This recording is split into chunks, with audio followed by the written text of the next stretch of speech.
आशा करता हूँ आप सब बहुत अच्छे होंगे। मेरा नाम है सिद्धांत अग्निहोत्री। स्टडी ग्लोस पे आपका बहुत बहुत स्वागत है। दोस्तों, कल केरल में बॉम्ब ब्लास्ट हुआ। अभी तक 3 लोगों की मौत हो चुकी है, 40 से ज़्यादा लोग घायल हैं। तो हम बात करेंगे असली रीज़न की। और आपको पता है खालिद हमाद की भी रैली हुई थी, वर्चुअल रैली, जो कि एक फ़िलिस्तीन मतलब फॉर्मर फ़िलिस्तीन का लीडर है। और ये जो रैली हुई थी ये काफ़ी सही नहीं है दोस्तों। हालांकि केरल बॉम्ब ब्लास्ट का पैलेस्तीन से लेना देना नहीं है।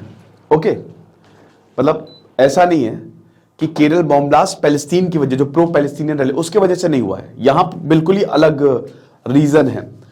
लेकिन इस तरीके की रैली नहीं होनी चाहिए। हमास, आप पैलेस्तीन के लिए रैली कर लो, बट आप ये भी समझो कि हमास एक आतंकी संगठन है। उसने लोगों को मारा और आप इसे डिनाई नहीं कर सकते। ठीक है, भारत ने भले ही उसको अभी तक आतंकी संगठन ना घोषित किया हो, बट आतंकवादी तो है ही वो। तो वहां पे फॉर्मर हमास लीडर एक रैली को संबोधित कर रहा है, जिसमें शशि थरूर भी इनवाइटेड थे और बाद में शशि थरूर नहीं आए। तो that is very very wrong. और अभी जो बॉम्ब ब्लास्ट हुआ है केरल में, उसकी वजह से दिल्ली, मुंबई, हर जगह हाई अलर्ट है। लेकिन ये बॉम्ब ब्लास्ट हुआ क्यों, चलिए देखते हैं इसका मेन रीजन क्या था। अब इसमें है डोमिनिक मार्टिन। ठीक है, ये मेन है। आपको पता है कि लगभग 2,500 लोगों की 2,500 लोग यहां पे आए थे। एक कन्वेंशन था बेसिकली यहोवा विटनेस का। देखिए क्या होता है कि क्रिश्चियनिटी में बहुत सारे सेक्ट्स हैं। जब क्रिश्चियनिटी आई, इब्राहिमिक रिलीजन इनको बोला जाता है ना, इब्राहिम, हजरत इब्राहिम सबसे पहले जुडाइज्म, फिर क्रिश्चियनिटी और फिर इस्लाम। ठीक है, तो हजरत इब्राहिम जो थे उन्होंने ही बेसिकली वहां से ही जो प्रॉपर ट्रेडिशन है वो आए। क्योंकि आपको पता है कि जो हजरत इब्राहिम थे, उनके 2 बेटे साक और इस्माइल। एक दिन परमेश्वर ने पूछा कि बताओ तुम्हारी सबसे प्रिय चीज क्या है, और उसको कुर्बान करना है। सबसे प्रिय चीज क्या थी? उनके बच्चे। जैसे ही वो कुर्बान करने गए, उनकी बलि देने गए, वैसे ही परमेश्वर ने रोक लिया। ठीक है, तो एक अब आपको बता दूं कि जो मक्का है वो 2,500 साल पहले, इस्लाम से भी काफी पहले, 2,500 साल पहले हजरत इब्राहिम ने ही वहां पे उसकी नींव रखी थी। बहुत लोगों को लगता है कि मक्का मदीना सिर्फ इस्लाम से रिलेटेड है। नहीं, इस्लाम से तो है ही है, लेकिन उसकी नींव बहुत पहले रख दी गई थी। तो इब्राहिमिक रिलीजन है जुडाइज्म, क्रिश्चियनिटी और इस्लाम। अब क्रिश्चियनिटी, जीसस क्राइस्ट जब आए, आपको पता है उसमें उनके क्रूसिफिकेशन में यहूदियों का भी हाथ था। तो उसके बाद हर जगह यहूदियों को मारा जाने लगा। और कॉन्स्टेंटीन ने आज से 1700 साल पहले जब क्रिश्चियनिटी को अपनाया, अगर कोई राजा कोई धर्म को अपना लेता है, जैसे सम्राट अशोक ने जब बुद्धिज्म अपनाया तो पूरी दुनिया में बुद्धिज्म फैल गया, तो ऐसे ही क्रिश्चियनिटी पूरी दुनिया में फैल गई। ठीक है, और बहुत सारे सेक्ट्स हो गए। पर धीमे धीमे क्रिश्चियनिटी में करप्शन आने लगा, बहुत ज्यादा करप्ट। पिछले 1000 सालों में 600 से लेकर लगभग 1400 एडी तक, ये 800 साल का जो पीरियड है, इसको डार्क एजेस बोला जाता है। क्योंकि कुछ डेवलपमेंट नहीं, औरतों को मारा जा रहा था, पैसे दो अपने पाप मुक्त हो जाओ, तो बहुत भयानक करप्शन था। उसके अपोज में खड़ा हुआ प्रोटेस्टेंट, ये दूसरा सेक्ट है प्रोटेस्टेंट। ठीक है, ये खड़ा हुआ इसके अपोज में। तो क्रिश्चियनिटी में 2 सेक्ट हुए, लेकिन और भी बहुत सारे सेक्ट्स हैं। ऑर्थोडॉक्स रशियन है, यहोवा है, ढेरों सेक्ट्स आपको मिलेंगे क्रिश्चियनिटी में। इनमें से एक यहोवा विटनेस है। ये थोड़े अलग हैं, इसलिए इनके फॉलोअर्स भी काफी, बहुत ज्यादा नहीं, कम है। 85 लाख के करीब इवेंजलिस्ट कहते हैं ये अपने आप को, 85 लाख के करीब। तो डोमिनिक मार्टिन, अच्छा हाँ, तो यहोवा तो इनका कन्वेंशन था। तो क्या होता ना कि क्रिश्चियनिटी में कन्वेंशन, जैसे अब बागेश्वर धाम है तो अपना शिविर लगाते ना 3-4 दिनों तक, 5 दिनों तक, 7 दिनों तक।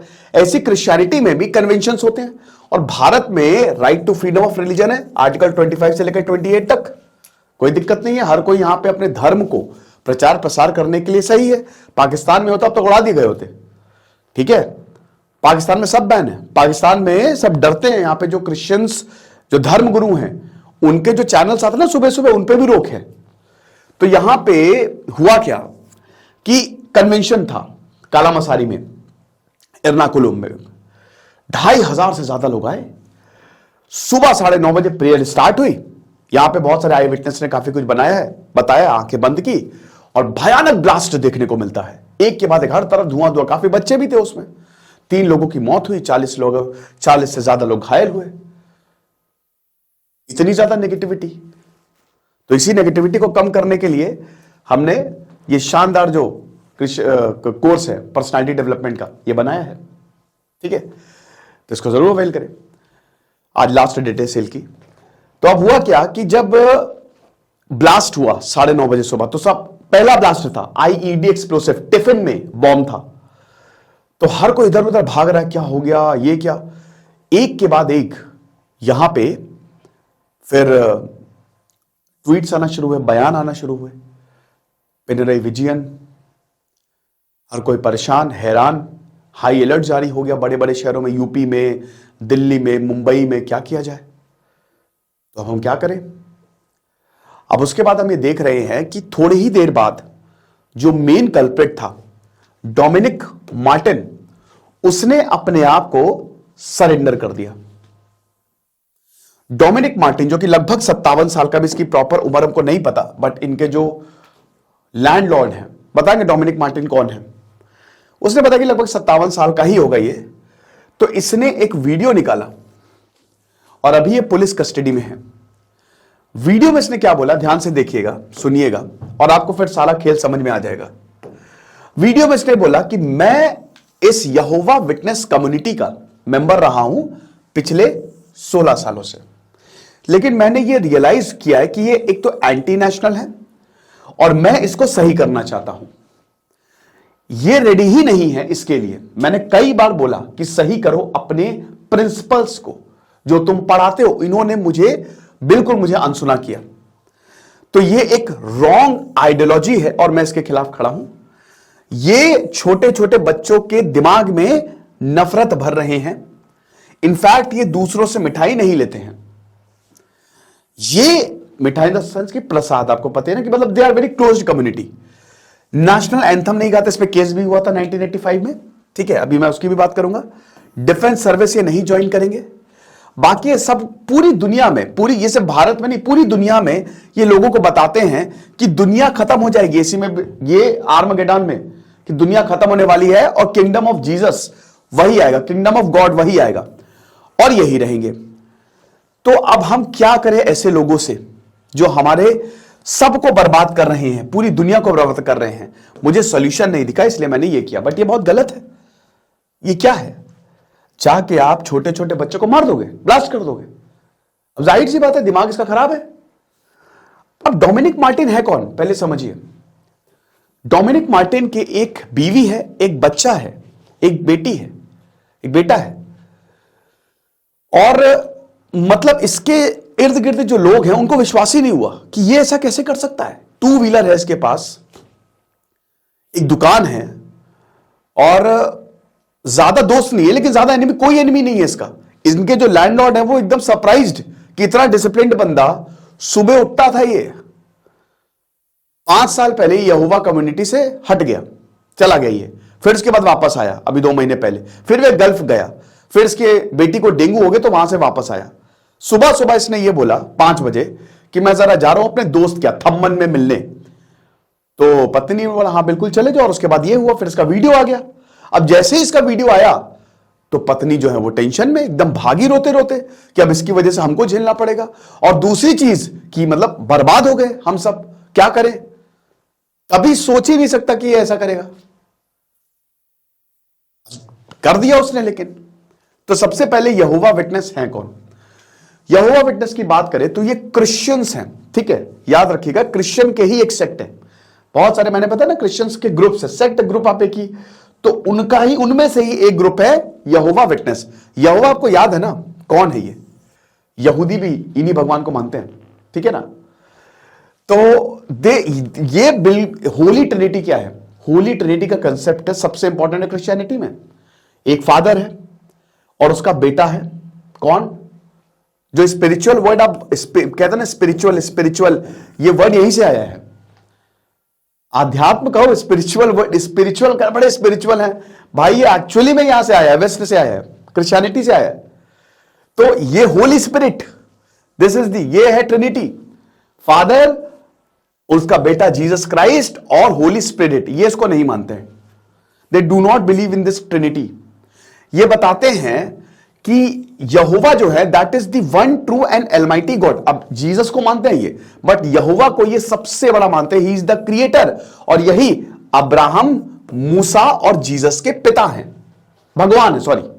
अब देखिए मूसा की स्टोरी तो हम सबको ही पता है, ठीक है, मोसेस, क्या बात है। तो ये जीसस क्राइस्ट को कहते हैं कि ये king of the gods kingdom है, जो भगवान का किंगडम है उसके राजा है स्वर्ग में। क्योंकि आपको पता ही है कि क्रिश्चियनिटी में स्वर्ग और नरक का कंसेप्ट है, ठीक है। लेकिन ये भगवान नहीं है, this is not, he is not almighty God, ठीक है। और ये बोलते हैं कि भाई देखो, हम बाइबल्स को पढ़ते हैं, यस वो भगवान के ही शब्द है, बट हम क्रिसमस नहीं मनाएंगे, ना ही हम ईस्टर मनाएंगे, क्योंकि हम इस फेस्टिवल में बिलीव नहीं करते, क्योंकि हमको लगता है they are inspired by pagan traditions. Pagan कौन होते हैं? पेगन वो जो पॉलीथीज्म, मल्टीपल भगवान, जो मूर्ति पूजा, वो पेगनिस्ट में ट्रेडिशंस, ये उनसे इंस्पायर्ड है। तो we do not believe in this, ठीक है। आगे देखते हैं, अब ये आए कहां से? हर किसी का कहीं ना कहीं से ओरिजिन होता है। ये डोर टू डोर भी जाते हैं, घर घर जाते हैं, देखिए प्रीच करते हैं, एक्सपैंड करते हैं। द ट्रुथ, सच्चाई एक्चुअल में है कि आप समझो, क्रिश्चियनिटी से ऊपर उठो और असली सच्चाई को समझो। ये बोलते हैं कि दुनिया का जो अंत है वो एकदम करीब है, और जो भगवान का किंगडम है वो ह्यूमन सरकार, मतलब ह्यूमंस को एक तरीके से रिप्लेस कर लेगा, और भगवान का पर्पस जो है वो पूरा होगा, और पूरी दुनिया इसी को ही फॉलो करने वाली है, क्योंकि अंत जो है वो करीब है, जो जजमेंट का कंसेप्ट है, ठीक है। अब ओरिजिन कब? 1870। अभी भी इनका हेडक्वार्टर आपको अमेरिका के न्यूयॉर्क में ही मिलेगा। 1870 अमेरिका के पास्टर चार्ल्स टेज रसल, इन्होंने किया था। एक पूरा बाइबल मूवमेंट चला था इसी दौरान 1871 में, ठीक है। और इसी दौरान एक इन्होंने टावर बनाया था, प्रॉपर बॉडी बनाई, गवर्निंग बॉडी बनाई। बाद में स्प्लिट भी हो गए, जब रसल की मौत 1905 में आई गेस हुई थी, तो ये ग्रुप स्प्लिट भी हो गया। वहीं से यहोवा विटनेस आता है। तो जो मेन बॉडी है, डॉक्ट्रिन्स ऑफ द सेक्ट, यानी कि इसके प्रिंसिपल्स कहां से आ रहे हैं, इसको बोला जाता है वॉच टावर बाइबल और ट्रैक्ट सोसाइटी ऑफ पेनिसिल्वेनिया, ठीक है। यहां से 1870 में यहोवा विटनेस का उदय होता है। अब जो इनकी वेबसाइट है jw.org, भारत में लगभग 56,747 मिनिस्टर्स हैं, जो बाइबल, मिनिस्टर्स मतलब ये क्रिश्चियनिटी में भी इनको मिनिस्टर्स कहते हैं, तो जो बाइबल को टीच करते हैं, राइट। इनके jw.org में, मतलब ये अपने बताते हैं, समझ रहे हो। दैट मींस कि यहां पे यहोवा विटनेस की अगर बात करते हैं तो इतने लोग, क्योंकि ये अपनी सरकार मानते हैं, यहोवा विटनेस किसी की सरकार को नहीं मानते, किसी की भी, खाली भारत में नहीं, पूरी दुनिया में। तो ये बोलते हैं कि जो हमारे मिनिस्टर्स हैं 56,000 के करीब, वो बाइबल को टीच कर रहे, पढ़ा रहे हैं। और भारत में ये 1905 से, 1905 में क्या हुआ था सबसे इंपॉर्टेंट, चलो बताओ भाई कमेंट बॉक्स में। भारत का जो मूवमेंट था, नेशनलिस्ट मूवमेंट, यहीं से दिशा ली, बताओ। तो 1905 में, 1905 से दे आर प्रेजेंट, और इन्होंने अपना ऑफिस मुंबई में 1926 में बनाया, 1926 में, और तब से लेकर अभी तक ये यहां पे एक्टिव है। 1978 में इनको लीगल स्टेटस मिला, इन्होंने रजिस्टर्ड कराया, और बताते हैं कि भाई देखो, भारत का जो संविधान है आर्टिकल 25 की, आप अपने रिलीजन को प्रैक्टिस कर सकते हो, बिल्कुल उसको प्रचार प्रसार कर सकते हो, कन्वर्ट नहीं कर सकते हो, ये संविधान के खिलाफ है, जेल में डाल दिया जाएगा। प्रोफेस कर सकते हो, प्रोपगेट कर सकते हो। तो भारत एक सेक्युलर कंट्री है, भारत एक धर्मनिरपेक्ष देश है। 1985 में बहुत मैटर हुआ था, बहुत मैटर क्या था, 3 बच्चे, 3 चिल्ड्रन, ठीक है। और वो जो बच्चे थे वो नेशनल एंथम पे खड़े ही नहीं हुए। तो यहां पे landmark judgment, India Emmanuel and versus state of Kerala, ये जो केस हुआ, तो सुप्रीम कोर्ट ने अपने वर्डिक्ट में बोला कि भाई संविधान में नेशनल एंथम पे खड़े नहीं हो रहे, आप फोर्स नहीं कर सकते किसी पे नेशनल एंथम। तो इसकी वजह से ऐसा नहीं है कि ये एक हिंदू स्कूल था, ठीक है, और क्योंकि नेशनल एंथम पे नहीं खड़े हो रहे हैं तो क्या मतलब है ना, गा भी नहीं रहे वो, ठीक है, उनके स्कूल में। तो कोर्ट ने यही बोला कि भाई देखिए, आप नेशनल एंथम को जबरदस्ती किसी पे फोर्स नहीं कर सकते, अगर ये नहीं गा रहे तो इनकी पर्सनल चॉइस है। बच्चे कौन थे? बीजो इमैनुअल, बीनू और बिंदु, जो कि क्लास 10th 9th और 5th के स्टूडेंट थे। इनको एनएसएस हाई स्कूल से निकाल दिया गया था, जो उस समय नायर सर्विस हिंदू ऑर्गेनाइजेशन चलाता था, ठीक है, 1985, 26 जुलाई 1985। तब इनके पेरेंट्स ने यह बोला केरल हाईकोर्ट में कि भाई, और अनसक्सेसफुल रहे क्योंकि हर जगह इनको खारिज कर दिया गया कि हमारी जो कम्युनिटी है वो सिर्फ और सिर्फ यहोवा की पूजा करती है, वो किसी सरकार को नहीं मानती है, ठीक है। हां, हम रिस्पेक्ट करते हैं तो हम नेशनल एंथम के लिए खड़े हो जाएंगे, लेकिन हम गाएंगे नहीं उसे, क्योंकि ये हम मानते ही नहीं है, हमारे बिलीफ के खिलाफ है ये। तो यही चीज है। तो अब विटनेसेस जो हैं बहुत सारे जगह से आए, सिविल सोसाइटी से, ठीक है, पब्लिक ऑफिस, ये कहीं नहीं जाते, ये वोट नहीं करेंगे, वो कोई ये सरकारी नौकरी नहीं ज्वाइन करेंगे, पब्लिक ऑफिस नहीं ज्वाइन करेंगे, डिफेंस फोर्सेस में नहीं जाएंगे। बोला था ना मार्टिन ने कि डिफेंस फोर्सेस में ये बिल्कुल बेइज्जती करते हैं, ये फ्लैग को सल्यूट नहीं करेंगे, ये नेशनल एंथम नहीं गाएंगे, ये प्लेज नहीं गाएंगे। रिलीजियस स्टैंड ऐसा है जिसकी वजह से सरकार के साथ सीधा ये टक्कर में रहते हैं। वर्ल्ड वॉर 2 के बाद इनको प्रोसिक्यूट किया गया, वर्ल्ड वॉर 2 के दौरान, और भी जगह इनको बहुत, इसी वजह से, क्योंकि ये अमेरिका में 45 के ऊपर इनके ऊपर केसेस चल रहे हैं, 45 से ऊपर। तो एक परसिक्यूटेड कम्युनिटी भी है ये, बहुत वायलेंस, जेल, टॉर्चर और डेथ इनको होता है, इनके साथ ये चीज है। 6000 के करीब नेजी कॉन्सेंट्रेशन में यहोवा विटनेसेस को मार दिया गया था। तो बहुत सारे ऐसे केसेस चल रहे, तो इसीलिए ये हर किसी की टारगेट पे रहते हैं। तो भारत में ये बवाल चल रहा है पूरा अभी। तो अब यही डॉक्ट्रिन के खिलाफ मार्टिन ने ब्लास्ट कर दिया। अब देखिए, किसी का पर्सनल है ये, और जब हमारा संविधान इसकी पर्सनली, तो भाई किसी को भी बुरा लगेगा, मुझे भी लगेगा कि हमारा देश है। मैंने क्या बताया कि अगर आप कोई कहीं और होते तो बुरी हालत हो जाती, प्रॉब्लम पाकिस्तान में तो उड़ा दिए जाते, अफगानिस्तान में भी, लेकिन हमारा संविधान ये कहता है कि हर किसी का बिलीफ है, ठीक है, और ठीक भी है, क्योंकि देखिए अगर आप एक कम्युनिटी के ऊपर थोप दोगे सब कुछ तो प्रॉब्लम, लेकिन इनके ऊपर यह भी आरोप लगते रहते कि कन्वर्ट करते हैं, अब वो तो गलत है। और ये हाल ही में केरल में प्रॉब्लम, और जगह भी प्रॉब्लम देखने को मिली है। हिंदू हो तो भाई घर वापसी नहीं होनी चाहिए, सिंपल, ऐसा नहीं कि किसी को जबरदस्ती कन्वर्ट कर दो। मुस्लिम हो तो जबरदस्ती कन्वर्ट किसी को मत करो, क्रिश्चियंस हो तो जबरदस्ती कन्वर्ट किसी को मत करो, जिसका जो धर्म है मानो। जैनिज्म जो है वो अनेकांतवाद में बिलीव करता है, तभी वो इतने सक्सेसफुल कि भाई जो तुम जो बोल रहे हो वो सही, तुम जो बोल रहे हो वो सही, पैसे कमाओ, कोई बात नहीं, बिजनेस हमारा तुमसे हो रहा है, हमको टेंशन नहीं है। तो ये फिलॉसफी क्यों नहीं होनी चाहिए, आइडियोलॉजी क्यों नहीं होनी चाहिए, ठीक है। तो ब्लास्ट करना ये सब हिंसा, लेकिन हां, जो प्रो पैलेस्टीनियन रैली हुई है और उसमें जो फॉर्मर लीडर हमास, ये बहुत बड़ी चिंता का विषय है, बहुत बड़ी चिंता का विषय है। इसमें एंटी जायनिस्ट और एंटी हिंदुइज्म, हिंदुत्व के खिलाफ भी नारे लगे। तो दिस इज क्वाइट डेंजरस, और इसको भी ठीक करना पड़ेगा, सरकार को उसका संज्ञान लेना पड़ेगा, ठीक है। तो ये लेक्चर था, आई होप आपको समझ में आया होगा। बाकी बहुत दुखद है, ब्लास्ट हुआ। खुश रहे, पढ़ते रहे। दिस इज सिद्धांत अग्निहोत्री साइनिंग ऑफ।